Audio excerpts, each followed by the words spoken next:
ಬೆಲೆ ಏರಿಕೆ ವಿರುದ್ಧ ಲಾರಿ ಮಾಲೀಕರು ಈಗ ಸಮರವನ್ನ ಸಾರಿದ್ದಾರೆ. ಸರ್ಕಾರದ ವಿರುದ್ಧ ಸಮರ ಸಾರಿದ್ದಾರೆ ಲಾರಿ ಮಾಲೀಕರು. ಒಂದು ಕಡೆಯಲ್ಲಿ ಬೆಲೆ ಏರಿಕೆ, ಆ ಬೆಲೆ ಏರಿಕೆಯ ವಿರುದ್ಧ ಈಗ ಲಾರಿ ಮಾಲೀಕರು ಆಕ್ರೋಶಗೊಂಡಿದ್ದಾರೆ. ಮಧ್ಯರಾತ್ರಿಯಿಂದಾನೇ ರಾಜ್ಯಾದ್ಯಂತ ಲಾರಿ ಮುಷ್ಕರ ನಡೀತಾ ಇದೆ. ರಾತ್ರಿಯಿಂದಾನೇ ಲಾರಿ ಓಡಾಟ ಎಲ್ಲವೂ ಬಂದ್. ಯಾವುದೇ ಲಾರಿಗಳು ಓಡಾಡ್ತಾ ಇಲ್ಲ. ಮಧ್ಯರಾತ್ರಿಯಿಂದಾನೇ ಮುಷ್ಕರ. ಇನ್ನು ಎಪಿಎಂಸಿ ಮಾರ್ಕೆಟ್ಗಳಲ್ಲಿ ಲಾರಿಯನ್ನ ನಿಲ್ಲಿಸಿದ್ದಾರೆ ಮಾಲೀಕರು. ಡೀಸೆಲ್ ಬೆಲೆ ಏರಿಕೆ ಆಗಿದೆ, ಅದನ್ನ ಖಂಡಿಸಿ ಮಾಲೀಕರು ಪ್ರೊಟೆಸ್ಟ್ ಮಾಡ್ತಾ ಇದ್ದಾರೆ. ಡೀಸೆಲ್ ಬೆಲೆ ಕಡಿಮೆ ಆಗಬೇಕು ಅನ್ನುವಂತ ಒಂದಷ್ಟು ಬೇಡಿಕೆಗಳು ಕೂಡ ಇದೆ. 6 ಲಕ್ಷ ಲಾರಿಗಳ ಸಂಚಾರ ಸಂಪೂರ್ಣ ಬಂದ್. ಲಾರಿ ಮಾಲೀಕರು ಏಜೆಂಟರ ಸಂಘದ ಒಕ್ಕೂಟ ಈಗ ಕರೆ ನೀಡಿದೆ. ಲಾರಿ ಮುಷ್ಕರಕ್ಕೆ ಕರೆ ನೀಡಿರೋದು. ನಿನ್ನೆ ಸಂಜೆಯಿಂದ ಲಾರಿಯನ್ನ ನಿಲ್ಲಿಸಿದ್ದಾರೆ ಮಾಲೀಕರು. ಲಾರಿ ಓಡಾಟ ಇಲ್ಲ.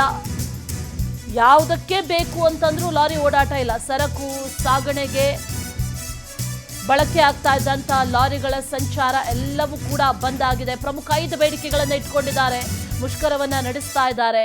ಇನ್ನು ಯಾರ್ಯಾರು ಈ ಒಂದು ಮುಷ್ಕರಕ್ಕೆ ಬೆಂಬಲವನ್ನ ಕೊಟ್ಟಿದ್ದಾರೆ ಅನ್ನೋದನ್ನ ಗಮನಿಸ್ತಾ ಇದ್ದೀವಿ. ಒಟ್ಟು 162 ಸಂಘಟನೆಗಳಿಂದ ಈ ಮುಷ್ಕರಕ್ಕೆ ಬೆಂಬಲವನ್ನ ವ್ಯಕ್ತಪಡಿಸಲಾಗಿದೆ. ಯಾವ್ಯಾವ ಸಂಘಟನೆಗಳು ಹಾಗಾದ್ರೆ? All India south India motor transport association ಬೆಂಬಲವನ್ನ ವ್ಯಕ್ತಪಡಿಸಿದೆ. ಕರ್ನಾಟಕ ಗೂಡ್ಸ್ ಟ್ರಾನ್ಸ್ಪೋರ್ಟ್ ಅಸೋಸಿಯೇಷನ್ ಬೆಂಬಲವನ್ನ ವ್ಯಕ್ತಪಡಿಸಿದೆ. ಅದರ ಜೊತೆಯಲ್ಲಿ ಏರ್ಪೋರ್ಟ್ ಟ್ಯಾಕ್ಸಿ ಅಸೋಸಿಯೇಷನ್ ಕೂಡ ಬೆಂಬಲವನ್ನ ವ್ಯಕ್ತಪಡಿಸಿದೆ. ಅದರ ಜೊತೆಯಲ್ಲಿ ಬೆಂಗಳೂರು ಟೂರಿಸ್ಟ್ ಟ್ಯಾಕ್ಸಿ ಅಸೋಸಿಯೇಷನ್ ಕೂಡ ತಮ್ಮ ಬೆಂಬಲವನ್ನ ವ್ಯಕ್ತಪಡಿಸ್ತಾ ಇದೆ ಈ ಮುಷ್ಕರಕ್ಕೆ. ಜಲ್ಲಿಕಲ್ಲು ಮರಳು ಲಾರಿ ಅಸೋಸಿಯೇಷನ್ ಏನಿದೆ ಅದು ಕೂಡ ಈ ಮುಷ್ಕರಕ್ಕೆ ಬೆಂಬಲವನ್ನ ವ್ಯಕ್ತಪಡಿಸಿದೆ. ರಾಜ್ಯ ಪಡಿತರ ಆಹಾರ ಧಾನ್ಯಗಳ ಸಾಗಾಣಿಕೆದಾರರ ಸಂಘ ಇದೆ, ಅದು ಕೂಡ ಈ ಮುಷ್ಕರಕ್ಕೆ ತಮ್ಮ ಬೆಂಬಲವನ್ನ ವ್ಯಕ್ತಪಡಿಸಿರುವುದು. ಸೌತ್ ಝೋನ್ LPG ಅಸೋಸಿಯೇಷನ್ ಈ ಸಂಘಟನೆ ಕೂಡ ಈಗ ಮುಷ್ಕರಕ್ಕೆ ತಮ್ಮ ಸಾಥ್ ನೀಡಿದೆ, ಬೆಂಬಲವನ್ನು ವ್ಯಕ್ತಪಡಿಸಿದೆ. ಒಟ್ಟು 162 ಸಂಘಟನೆಗಳು ಈಗ ಮುಷ್ಕರಕ್ಕೆ ಬೆಂಬಲವನ್ನು ವ್ಯಕ್ತಪಡಿಸಿದೆ. ಪ್ರಮುಖವಾಗಿ 5 ಬೇಡಿಕೆಗಳು. ಏನೇನು ಬೇಡಿಕೆ ಅನ್ನೋದು ಕೂಡ ಈಗ ಒಂದಷ್ಟು ವಿಚಾರಗಳು, ಅದ್ರ ಬಗ್ಗೆ ಸರ್ಕಾರಕ್ಕೆ ಗಮನ ಹರಿಸಬೇಕು ಅನ್ನುವಂಥ ನಿಟ್ಟಿನಲ್ಲೂ ಕೂಡ ಆಗ್ರಹಗಳು ಕೇಳಿ ಬರ್ತಾ ಇದೆ. ಪ್ರಮುಖವಾಗಿ ಮೊದಲ ಬೇಡಿಕೆ ಅಂತಂದರೆ ಡೀಸೆಲ್ ಬೆಲೆ ಏರಿಕೆ ಆಗಿದೆ. ಆ ಡೀಸೆಲ್ ಬೆಲೆಯನ್ನು ಇಳಿಕೆ ಮಾಡಬೇಕು ಅನ್ನುವಂಥದ್ದು ಮೂಲತಃ ಬೇಡಿಕೆ. ಜೊತೆಗೆ ಟೋಲ್ ಸಂಗ್ರಹ ಏನಿದೆ ಅದು ಕೂಡ 2ರಷ್ಟು ಮಾಡಲಾಗ್ತಾ ಇದೆ. ಆ ಟೋಲ್ ಸಂಗ್ರಹ ಕೂಡ ಲಾರಿ ಚಾಲಕರಿಗೆ, ಮಾಲಕರಿಗೆ ಎಲ್ರಿಗೂ ಕೂಡ ಹೊರೆ ಆಗ್ತಾ ಇದೆ. ಅದನ್ನು ಕೈ ಬಿಡಬೇಕು ಅನ್ನುವಂಥ ಬೇಡಿಕೆ ಕೂಡ ಇದೆ. ಜೊತೆಗೆ ಈ RTO ಬಾರ್ಡರ್ ಚೆಕ್ ಪೋಸ್ಟ್ಗಳಿದೆಯಲ್ಲ, ಅದು ಬಹಳ ಕಿರಿಕಿರಿ ಆಗ್ತಾ ಇದೆ ಲಾರಿ ಚಾಲಕರಿಗೆ. ಹಾಗಾಗಿ ಆ ಚೆಕ್ ಪೋಸ್ಟ್ಗಳನ್ನು ಕೂಡ ತೆಗಿಬೇಕು ಅನ್ನುವಂಥದ್ದು ಈಗ ಬೇಡಿಕೆ ಕೇಳಿ ಬರ್ತಾ ಇದೆ. ಜೊತೆಗೆ FC ಶುಲ್ಕ ಏನಿದೆ ಅದನ್ನು ಕೂಡ ಏರಿಕೆ ಮಾಡಿದ್ದಾರೆ, ಅದು ಕೂಡ ಹೆಚ್ಚಳ ಆಗಿದೆ, ಅದು ಕೂಡ ಕಡಿಮೆ ಆಗಬೇಕು ಅನ್ನುವಂಥ ಬೇಡಿಕೆಯನ್ನು ಕೂಡ ಈಗ ಈ ಲಾರಿ ಚಾಲಕರು ಮಾಲಕರ ಸಂಘದಿಂದ ಮುಷ್ಕರಕ್ಕೆ ಕರೆ ನೀಡಲಾಗಿರೋದು ಅವರ ಪ್ರಮುಖ ಬೇಡಿಕೆ.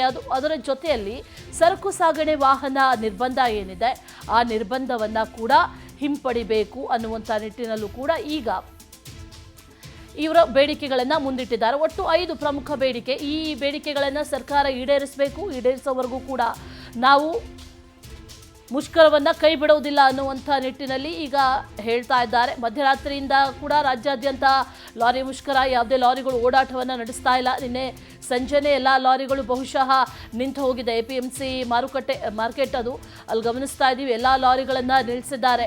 ಡೀಸೆಲ್ ಬೆಲೆ ಏರಿಕೆ ಒಂದು, ಮತ್ತೊಂದು ಕಡೆಯಲ್ಲಿ ಬೇರೆ ಬೇರೆ ಬೆಲೆ ಏರಿಕೆ ಏನಾಗ್ತಾ ಇದೆ ಅದೆಲ್ಲವನ್ನು ಕೂಡ ಖಂಡಿಸಿ ಈಗ ಮುಷ್ಕರಕ್ಕೆ ಕರೆ ನೀಡಿರೋದು ಲಾರಿ ಮಾಲೀಕರು ಮತ್ತು ಏಜೆಂಟರ ಸಂಘ ಏನಿದೆ ಆ ಒಕ್ಕೂಟ ಕರೆ ನೀಡಿರುವಂಥದ್ದು. ಅದಷ್ಟೇ ಅಲ್ಲ, 162 ಬೇರೆ ಬೇರೆ ಸಂಘಟನೆಗಳು ಕೂಡ ಈಗ ಈ ಮುಷ್ಕರಕ್ಕೆ ಸಾಥ್ ನೀಡಿದೆ. ಹಾಗಾಗಿ ಬಹುತೇಕವಾಗಿ ಅನೇಕ ಸೇವೆಗಳಲ್ಲಿ ವ್ಯತ್ಯಯ ಎಲ್ಲವೂ ಕೂಡ ಕಂಡು ಬರುತ್ತೆ. ಜೊತೆಗೆ ಒಂದಷ್ಟು ಸೇವೆಗಳು ಕೂಡ ಇರೋದಿಲ್ಲ. ಆದರೆ ಅಗತ್ಯ ಸೇವೆಗಳನ್ನು ಹೊರತುಪಡಿಸಿ, ಅಂದರೆ ಹಾಲು, ಮೆಡಿಸಿನು, ಗೃಹ ಬಳಕೆಯ ಅಡುಗೆ ಅನಿಲ, ಗ್ಯಾಸ್ ಸಿಲಿಂಡರು, ಹಣ್ಣು ತರಕಾರಿ, ಮೊಟ್ಟೆ, ಈ ಆಂಬ್ಯುಲೆನ್ಸು, ಜೊತೆಗೆ ಅಗ್ನಿಶಾಮಕ, ಇದನ್ನು ಹೊರತುಪಡಿಸಿ ಇದೆಲ್ಲವೂ ಕೂಡ ಲಭ್ಯ ಇರುತ್ತೆ. ಅದನ್ನು ಹೊರತುಪಡಿಸಿ ಉಳಿದಂತಹ ಸರಕು ಸಾಗಣೆ ವಾಹನ ಆಗಿರ್ಬೋದು, ಅದರ ಜೊತೆಯಲ್ಲಿ ಜಲ್ಲಿಕಲ್ಲು ಮರಳನ್ನು ತಗೊಂಡು ಹೋಗುವಂಥ ಲಾರಿ ಆಗಿರ್ಬೋದು, ಏರ್ಪೋರ್ಟ್ ಟ್ಯಾಕ್ಸಿ ಆಗಿರ್ಬೋದು, ಇದೆಲ್ಲವೂ ಕೂಡ ಈ ಸಂದರ್ಭದಲ್ಲಿ ಇರೋದಿಲ್ಲ ಅನ್ನುವಂಥ ವಿಚಾರ ಮತ್ತಷ್ಟು ಡೀಟೇಲ್ಸನ್ನು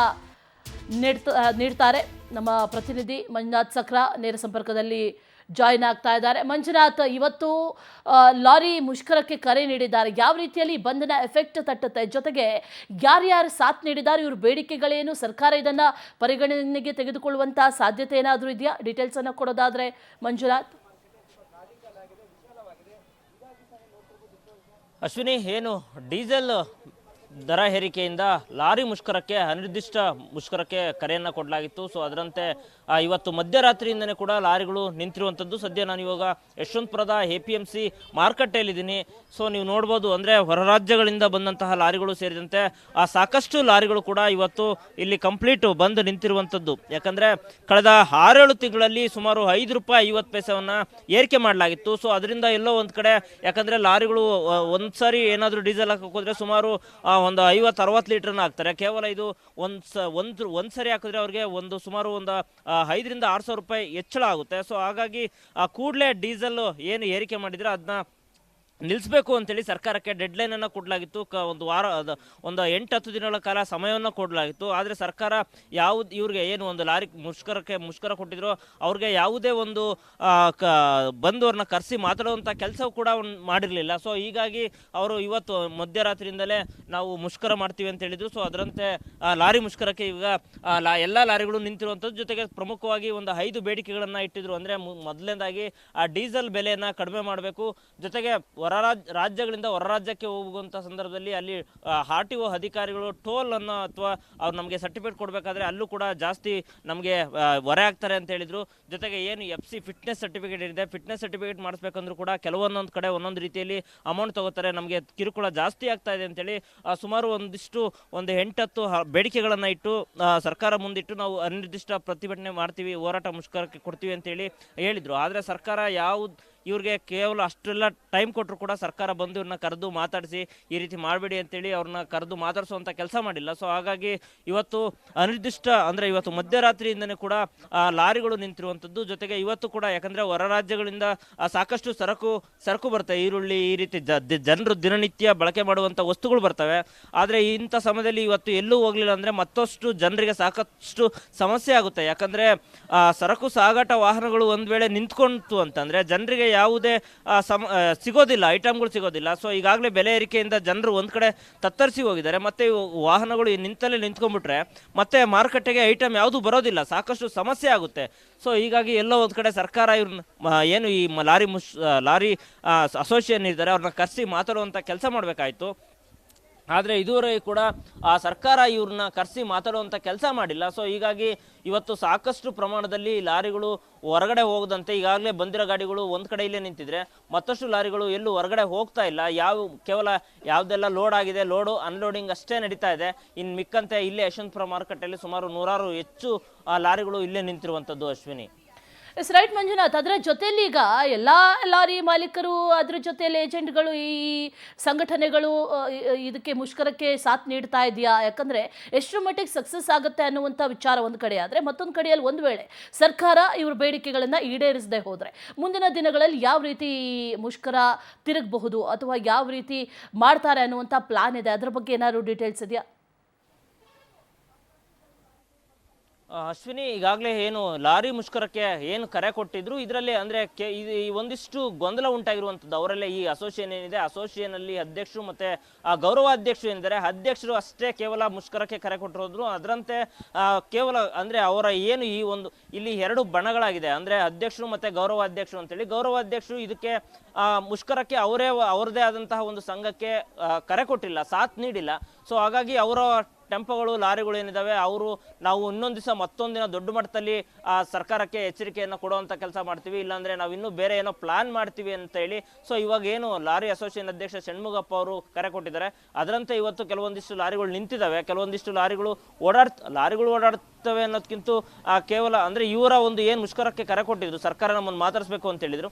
ಸೊ ಸರ್ಕಾರ ಬಂದು ಇವ್ರನ್ನ ಕರೆ ಮಾತಾಡಿಸಿಲ್ಲ. ಸೊ ಹಾಗಾಗಿ ಲಾರಿಗಳು ಇವತ್ತು ನಿಂತಿರುವಂಥದ್ದು. ಆದರೆ ಇವರೆಲ್ಲರೂ ಒಟ್ಟಾಗಿ ನಿಂತ್ಕೊಂಡು ಮಾತಾಡಿದ್ರೆ ದೊಡ್ಡ ಮಟ್ಟದಲ್ಲಿ ಸರ್ಕಾರಕ್ಕೆ ಎಫೆಕ್ಟ್ ಆಗುತ್ತೆ. ಆದರೆ ಇವರಲ್ಲೇ ಒಂದಿಷ್ಟು ಗೊಂದಲ ಆಗಿರೋದ್ರಿಂದ ಒಂದಿಷ್ಟು ಗೊಂದಲ ಉಂಟಾಗಿದೆ. Ashwini, right Manjunath, thank you ಡೀಟೇಲ್ಸ್ಗೆ. ಮಧ್ಯರಾತ್ರಿಯಿಂದಾನೇ ಈ ಅನಿರ್ದಿಷ್ಟಾವಧಿ ಲಾರಿ ಮುಷ್ಕರ ಆರಂಭ ಆಗಿದೆ. ಡೀಸೆಲ್ ದರ ಇಳಿಕೆ ಆಗಬೇಕು ಅನ್ನುವಂಥ ಬೇಡಿಕೆಗಳನ್ನು ಒಳಗೊಂಡಂತೆ ಹಲವು ಬೇಡಿಕೆಗಳನ್ನು ಈಡೇರಿಸಬೇಕು ಅಂತ ಆಗ್ರಹಿಸಿ ರಾಜ್ಯ ಸರ್ಕಾರಕ್ಕೆ ಲಾರಿ ಮಾಲೀಕರು ಗಡುವನ್ನು ಕೂಡ ಕೊಟ್ಟಿದ್ರು. ಆ ಗಡುವು ಮುಗಿದೋಯ್ತು. ಆ ನಂತರದಲ್ಲಿ ಈಗ ಮುಷ್ಕರಕ್ಕೂ ಕೂಡ ಈಗ ಮುಂದಾಗಿದ್ದಾರೆ.